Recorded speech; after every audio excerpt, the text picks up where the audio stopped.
Hi everyone, my name is D'Angelo, and today I'm going to be doing my Speech 181 final interview project. So for my question that I decided to ask, it's what is the biggest difference between your public and private selves?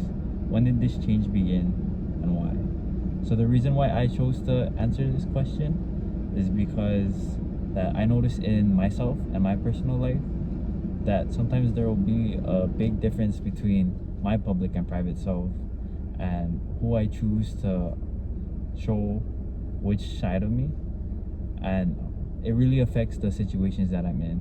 So I was just wondering how that affected other people's lives too. So today I'm here with my friend Raf. We've been friends since high school. We spend a lot of time with each other, we go play basketball and stuff.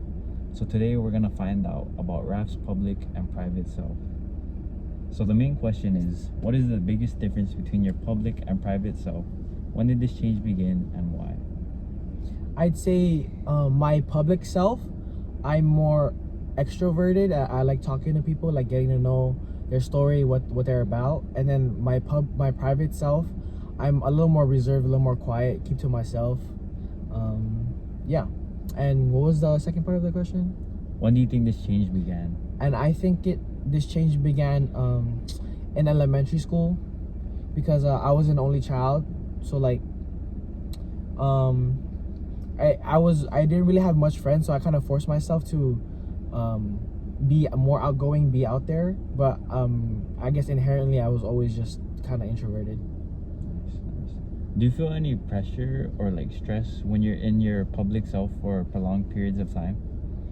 Not so much stress, because I kind of like, you know how there's a concept of like a social battery. Right, exactly. Yeah, I feel like for me, how it works now, my social battery kind of charges up when I'm with others, and it kind of dies down and decreases when I'm by myself, kind of thing. Oh, I see. So you kind of feed off the energy of like the people around you, yeah? Yeah, I think so. Oh, okay.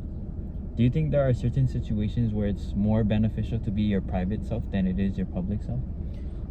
Yeah, I do think so. I feel like with different people, you're not gonna know how they react to some things that you say. They could be more sensitive, or they could like be more lenient on things that you say and your ideas and thoughts. So I think it just all depends on the situation and the kind of read that you have on people.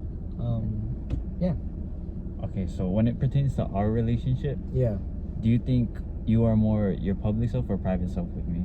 I think I'm a little bit of both. I think I've known you long enough to where like I trust you. I could be my private self, and like sometimes we could just sit in silence, and that's okay. I don't have to always talk. But other times, I need attention, so I'd be talking and things like that. Yeah. I feel like a lot of that comes to is from like the person that you're with and how much judgment you feel. You know what I mean? I feel like we've always been very judgment free, and that's allowed us to grow and just be our true self. Okay, the next question is, what are some similarities between your public and private self? I think staying true to what you think is right. Because like if you're by yourself and keeping quiet, or like if you're being out there, as long as your values remain the same and you act like how you want to act, I think that's important, and that's like the similarities between. So as long as you're like not trying to be something you're not. Yeah. Perfect way to put it. Okay. Was there ever a time where you were your private self in a public setting? Yeah. Sometimes I feel like I talked about how I like being in like big groups and talking, but sometimes the mood kind of switches, and like you kind of just take it all in and be quiet sometimes. For sure. I think I'm like the same way too, especially when I'm in a big group. Yeah, exactly. Of people like I kind of know but not too much. I feel like I'll just kind of sit back, and I'm really a people watcher, I think. So like I'll just observe, but I'm chilling most of the time, you know what I mean? Okay. And the last question is, has there been a time where you stopped being your private self around someone you used to be comfortable with? Yeah, I think there's some instances, maybe with some family, with some friends, like people change over time, like their values, what they and what they do may not align with what you think and your values are. So you know, it just kind of I guess try to fix your life and see if you want them in your lifestyle, or like how, if you talk to them, if you're more comfortable with them and things like that. So Right.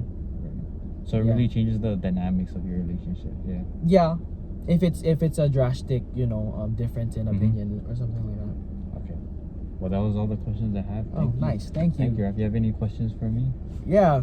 Do you have a public and personal life, D'Angelo? Yeah, I think so, for sure. For sure. Especially when I'm meeting new people. Mhm. I feel like I kind of just you know, be nice, not really show my whole self yet. You know, I don't want to overwhelm them, but Mhm. I think as I get comfortable, I start to peel back the layers like an onion. You know what I mean? Oh, like Shrek.